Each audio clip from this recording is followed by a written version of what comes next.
எல்லாமே என்னன்னா, கொள்கை என்னன்னு தெரியுமா? அது என்னன்னு தெரியுமா? அரசியல்னா என்னன்னு தெரியுமான்னு சொல்லிட்டு நெறைய பேர் பேசிட்டு நானும் அதத்தான் ஆர்வப்பட்டு ஜென்சி மீட்டப்ல ஏதாச்சும் பேசிருவாங்களா? இல்லன்னா மத்தவங்க பேசுறவங்கள்ல ஏதாச்சும் பேசிருவாங்களா? அப்படின்னு பார்த்தோம் அப்படின்னம்னா, யாருமே எதுவுமே பேசல. அடுத்த கட்சிய அவதூறுகள் பரப்பணும். அதத்தான் பேசிக்கிட்டு இருக்கீங்களே ஒழிஞ்சு, யாருமே வந்துட்டு உண்மையான அரசியல் என்னன்றதை யாருக்கும் கத்துக் குடுக்க மாட்றீங்க. நான் கத்துக்கக்கூடிய ஒரு ஆர்வத்துல இருக்கேன். நான் டிவிகேவை சேர்ந்தவன்.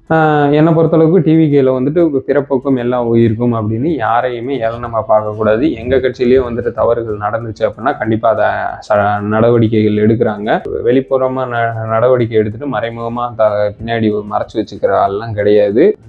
ஓப்பனாவே தெரியுது, அப்படியே ஒதுக்கி விட்டுறாங்க. எடுத்துக்காட்டுக்கு இந்த அஜிதான்றவங்க, அப்புறம் ரஞ்சனா நாச்சியார்ன்றவங்க, இன்னும் நிறைய பேர் டிவிகே கட்சியில இருந்து வைஷ்ணவின்றவங்க போறவங்களை யாரையுமே அவதூறுகளும் பண்ணல.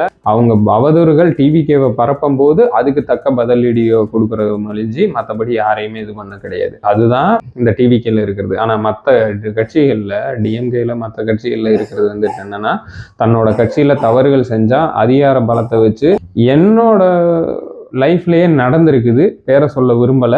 என்னோட லைஃப்லயே நடந்திருக்கு. யாரும் வந்துட்டு ஒரு அமைச்சரோ, ஒரு எம்எல்ஏ, ஒரு வார்டு கவுன்சிலர் இவங்கெல்லாம் பழக்கமாக இருந்துச்சுன்னா ஈஸியா வெளியில வர முடியுது ஒரு பிரச்சனையில இருந்து. அதைத்தான் நான் சொல்ல வரேன். தவறு செஞ்சா நானே செஞ்சாலும் நான் அந்த மாதிரி பண்ணி ஒரு சில விஷயங்கள்ல கொஞ்சம் இதாகிட்டேன். ஆனா நானே செஞ்சாலும் அதுக்கான தண்டனையை கிடைச்சிச்சு அப்படின்னா தான் நான் இப்போ ஒரு பாடமா எடுத்துக்கிருவேன். அடுத்து அந்த தவறை செய்ய மாட்டேன்.